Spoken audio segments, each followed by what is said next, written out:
On the night of April 23, 1967, a man walked toward a rocket he knew would kill him. His name was Vladimir Komarov, a decorated pilot, an engineer, and a national hero.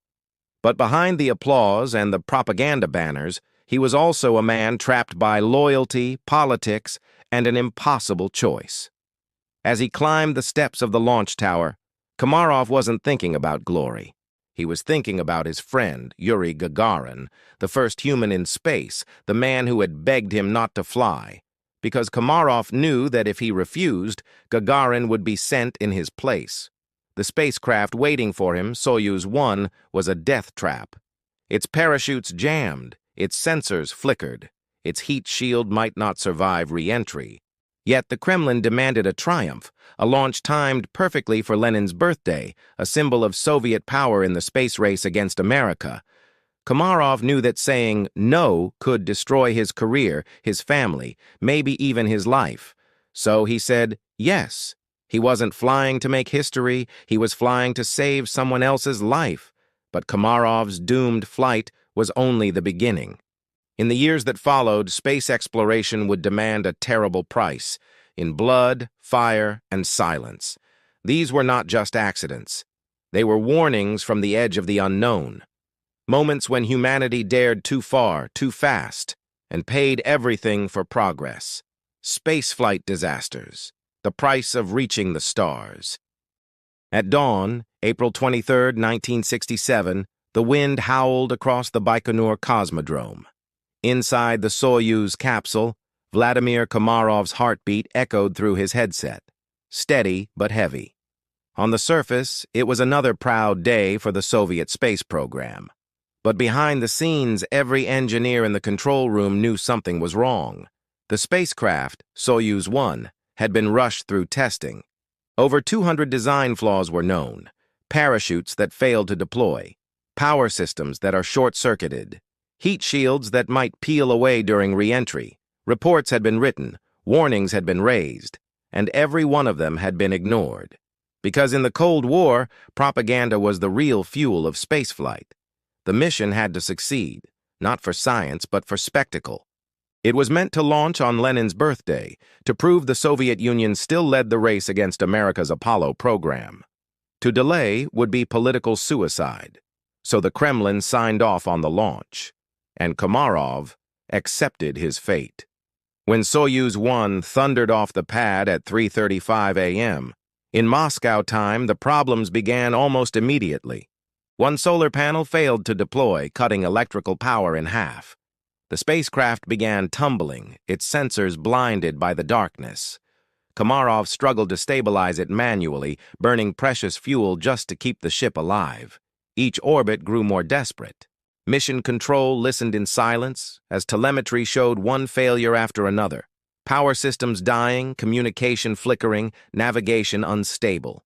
The planned rendezvous with Soyuz 2, carrying 3 more cosmonauts, was aborted before launch.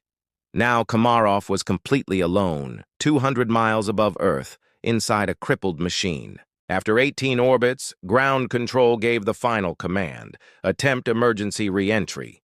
As the capsule slammed into the atmosphere, for a moment it seemed like he might make it home. The heat shield held, the capsule slowed, but then, silence. At 23,000 feet, the main parachute failed to deploy.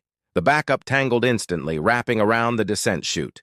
Komarov's final transmissions, recorded by Soviet listening posts, were filled with fury and heartbreak. He cursed the engineers, the officials, the entire system that had sent him to die in a machine everyone knew was doomed. And then, nothing. Soyuz 1 struck the ground near Orenburg at over 250 miles per hour. The impact flattened the capsule into a metal disc just 1 meter high. The man who had once reached for the stars was reduced to ash and alloy. Komarov's death forced the Soviets to halt their crewed flights for over 18 months, redesigning nearly every system that politics had rushed. But perhaps the most haunting truth came not from the wreckage, but from what his sacrifice revealed: that in the race for the heavens, sometimes the greatest danger isn't space itself. It's the people who demand to conquer it. 4 years after Komarov's doomed flight, the Soviet Union returned to space, stronger, more cautious, and determined to prove it had learned from tragedy. In June 1971, 3 cosmonauts, Georgy Dobrovolsky, Viktor Patsayev, and Vladislav Volkov, prepared to make history aboard Soyuz 11. Their mission, to occupy Salyut 1, the world's first space station, and show that humanity could live and work beyond Earth for weeks at a time. This time, the spacecraft was flawless, every system checked, every bolt inspected. After the fire, the silence, and the humiliation of Soyuz 1, the Soviet engineers were determined there would be no more martyrs. And for 22 days, everything went perfectly. The crew of Soyuz 11 became the first humans to live in orbit. They conducted experiments in astronomy, biology, and engineering, even taking photographs of Earth no one had ever seen before. Their voices during transmissions were cheerful, confident, and professional. To the world, they sounded like men in control of the future. On June 29, 1971, after nearly a month in space, the 3 men sealed the hatches of Salyut 1 and prepared to return home. Undocking went smoothly. The re-entry trajectory was perfect. Every reading from mission control looked nominal. As Soyuz 11 entered the atmosphere, its heat shield glowed like a star streaking across the night sky. The drogue parachute deployed, then the main, textbook flawless. Ground crews cheered as the descent capsule touched down gently on the Kazakh steppe. But when the recovery team opened the hatch, their cheers died instantly. Inside, all 3 cosmonauts sat motionless, still strapped in their seats, their faces pale and blue. There were no burns, no impact trauma, no sign of panic. They looked peaceful, but they were already dead. The cause was both simple and horrifying. A tiny pressure valve, smaller than a coin, had ruptured during separation from the service module, venting the cabin's air into space. Within 112 seconds, the atmosphere inside dropped to 0. The crew had about 15 seconds of consciousness before blacking out, and less than a minute before death. There were no screams, no alarms, no explosions, just silence, pure, merciless silence, as the vacuum of space took their final breath. When investigators examined the capsule, they realized how close it had been to success. The flight had been perfect until the final 2 minutes. The difference between life and death was a metal fragment, half the size of a fingernail. The tragedy of Soyuz 11 forced another revolution in spacecraft design. From that day on, no cosmonaut would ever fly without a pressure suit during launch or re-entry. The lesson was written not in textbooks, but in blood and silence, a reminder that in space, even perfection can kill you. Dobrovolsky, Volkov, and Patsayev were buried in the Kremlin Wall necropolis with full honors, the only humans ever to die in space. And while the world celebrated their courage, the message they left behind was far more sobering. Humanity's greatest achievements will always walk hand in hand with its most fragile mistakes. By the 1980s, spaceflight had become routine, or at least that's what the world believed. America's space shuttle program had turned the impossible into a schedule. Launches were televised, schools stopped classes to watch them, and the word astronaut no longer meant myth, it meant job. On January 28, 1986, millions of people, including countless children, gathered around their televisions to watch something special, the launch of the Space Shuttle Challenger. On board was Krista McAuliffe, a 37-year-old teacher from New Hampshire, chosen to be the first civilian in space. Her smile, her story, and her courage had inspired an entire generation of students. For once, space belonged to everyone. But that morning, the skies over Florida were unusually cold, so cold that ice clung to the metal joints of the shuttle AS massive fuel boosters. Engineers at NASA and the contractor, Morton Thiokol, had warned against launching in such temperatures. The rubber O-rings, tiny seals designed to contain explosive fuel pressure, could stiffen and fail in the cold. Some begged to delay, but the pressure to launch was immense. Schedules, politics, public attention. And so, the countdown continued. At 11:38 a.m., Challenger lifted off. The crowd erupted in cheers. The shuttle climbed beautifully, cutting through the blue winter sky. Then, at T+73 seconds, a bright flash split the heavens. The boosters veered apart in chaotic spirals. Two smoke trails twisted through the air like broken wings. And what millions first thought was a firework was the disintegration of Challenger itself. In the control room, silence. On TV, confusion. The words, "flight controllers here," looking very carefully at the situation, filled the air, calm voices masking sheer disbelief. The 7 astronauts aboard, including McAuliffe, Commander Francis Dick Scobie, and pilot Michael Smith, were gone. In just seconds, the pride of American spaceflight had become its greatest tragedy, broadcast live to an entire nation. Later investigations would reveal the truth. The right-side booster's O-ring had failed at launch, allowing hot gases to burn through the joint. The cold had made the rubber too brittle to seal properly. Engineers had known the risk. They'd even warned in writing the night before. But those warnings were buried beneath deadlines, bureaucracy, and the illusion of invincibility. What made the Challenger disaster different wasn't just the loss. It was that the entire world saw it happen. Children who had watched with excitement saw fire instead of flight. Teachers who celebrated McAuliffe's dream now had to explain death on live television. In the days that followed, President Ronald Reagan addressed a grieving nation. His words became immortal. They slipped the surly bonds of earth to touch the face of God. But behind the poetry lay the real lesson. Progress isn't just about going faster. It is about listening to those who whisper, "Wait." The Challenger tragedy reminded the world that even heroes fall when pride flies higher than prudence. 17 years after Challenger, NASA had rebuilt its image. The space shuttle was once again a symbol of triumph, a reusable ship that carried satellites, telescopes, and hope into orbit. And in January 2003, Columbia, the oldest shuttle in the fleet, stood ready for its 28th mission.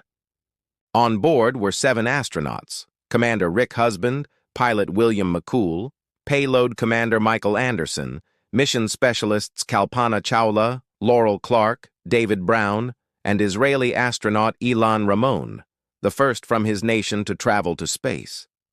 It was a diverse international crew, scientists, doctors, dreamers, united by curiosity and courage. The launch on January 16th was perfect. The world barely paid attention. Space travel had become so routine that few noticed when, 81 seconds after liftoff, a small piece of insulating foam broke loose from the external fuel tank. It struck the shuttle's left wing at high speed, a puff of debris, almost invisible against the white clouds. The moment passed unnoticed. For the next 16 days, Columbia's crew carried out a flawless mission: scientific experiments, Earth photography, and live broadcasts with schools. They floated, laughed, shared their awe of the planet below. They had no idea that their ship was fatally wounded. Back on Earth, some NASA engineers reviewed the launch footage and saw the foam strike. They worried it might have damaged the wing's heat shield, the only barrier protecting the shuttle during re-entry when temperatures soar above 1,600 degrees Celsius. Requests for high-resolution satellite images were made, but never approved. Managers believed the risk was not significant, and so silence replaced curiosity. On February 1, 2003, Columbia began its descent. Re-entry looked normal at first, telemetry data stable, voices calm. Then, a temperature sensor on the left wing spiked. Seconds later, more sensors failed. The shuttle started to yaw, just slightly. Commander Husband tried to correct it. Then communication cut off. From the ground, observers saw streaks of light splitting the morning sky, fragments of Columbia scattering across the air like falling stars. At 9:01 a.m., Texas time, the shuttle disintegrated at 60 kilometers altitude, traveling at Mach 18. The 7 astronauts never stood a chance. Debris rained across hundreds of miles. Schools found fragments in playgrounds. Farmers discovered heat tiles embedded in their fields, and a diary, Ilan Ramon's personal journal, was recovered weeks later, almost intact. Its pages, scorched but legible, contained prayers, sketches, and dreams, the last thoughts of a man who'd carried the hopes of a nation. The investigation that followed revealed the truth. The foam impact had punctured a hole in the wing, allowing superheated plasma to enter during re-entry. The same minor issue that had occurred on multiple previous flights finally turned catastrophic. It wasn't a random failure. It was a systemic blindness, a culture that had grown too confident to fear small warnings. One engineer later said, "We stopped asking what could go wrong because everything had gone right for too long." The Columbia Accident Investigation Board condemned NASA's organizational complacency and demanded sweeping reforms. The shuttle program was grounded for over 2 years, and when it finally returned, every launch carried not just science, but memory. The story of Columbia wasn't about a single mistake. It was about how silence kills. Not the silence of space, but the silence of those who chose not to question. Because in the end, the deadliest damage isn't always loud. Sometimes, it's quiet. Before rockets carried men to orbit, before space stations circled the Earth, there was the X-15, a black, needle-shaped aircraft designed to fly faster, higher, and closer to the edge of space than anything before it. It wasn't just a plane. It was a controlled explosion with wings, built for one purpose, to test how far a human body and a machine could go before both began to break. Between 1959 and 1968, 12 pilots flew the X-15, reaching altitudes above 100 kilometers, where the sky turned black and stars appeared even at noon. These men weren't astronauts. They were test pilots, pushing limits with nothing but courage and math. And one of them was Major Michael J. Adams. Adams was calm, analytical, the kind of man who measured fear by the second decimal. On November 15, 1967, he climbed into the cockpit of the X-15 for his 7th flight, the mission, Flight 3 to 6597. It was meant to be a routine high-altitude test. The X-15 was carried to 45,000 feet under the wing of a B-52 bomber. At release, Adams ignited the rocket engine. The thrust slammed him back into the seat. The plane shot upward, screaming past Mach 5, 5 times the speed of sound. Within minutes, he reached 266,000 feet, over 80 kilometers high, technically the edge of space. He had become the 27th American to cross that invisible line. From up there, Earth curved beneath him, blue, fragile, infinite. Then, something went wrong. The X-15 began to roll, slowly at first, then violently. Adams struggled to stabilize the craft. Data readings glitched. A faulty circuit fed incorrect information into the flight computer, and the plane started to tumble at Mach 5, a speed where the difference between rotation and disintegration is 1 heartbeat. Adams fought it all the way down. He managed to regain partial control, briefly, but the aircraft was now diving nearly vertically, slicing through the thin upper atmosphere. The G-forces tore at his body. At Mach 3.9, the X-15 broke apart. Fragments of the jet rained down over the Mojave Desert. It took search teams hours to find the wreckage. And what remained of Major Adams? He had died instantly.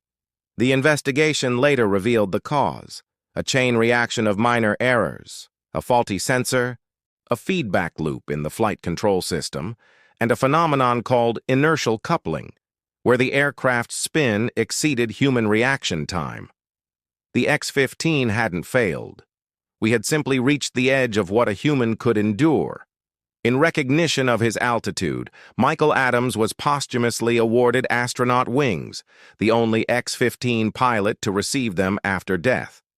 His flight, once considered routine, became a symbol of how thin the line truly is between exploration and annihilation. At his memorial, a fellow pilot said, "He didn't die chasing glory. He died expanding the map." Because in that era, every step toward the stars was paid for by someone willing to fall from them. Every time humanity reached higher, it paid a price. Komarov, who walked toward his own death for a friend. Dobrovolsky, Volkov, and Patsayev, who died in silence, orbiting a dream. The Challenger 7, who perished before the eyes of the world.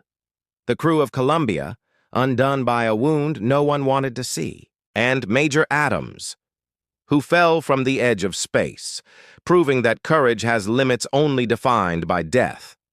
These stories aren't about failure. They're about sacrifice, the invisible cost behind every launch, every headline, every photograph of Earth from above. They remind us that progress is not a straight line. It's a staircase built from both triumph and tragedy. In a world that often celebrates the first steps, the first flag, the first victory, we tend to forget the lasts, the last heartbeat in a capsule, the last breath before the flame, the last voice that said, "I'm okay," when they weren't. But maybe remembering them is what truly honors them. Because every safe flight today, every successful launch that lights up our night sky, is built on the lessons written in their blood, in their silence, in their courage. So the next time you look up at the stars, don't just see the beauty of space, see the names behind it, the people who dared to touch the heavens, and in doing so, taught us what it truly means to be human. This was the price of reaching the stars. If this story moved you, share it, so their names are never forgotten, because memory is the only thing that keeps them alive.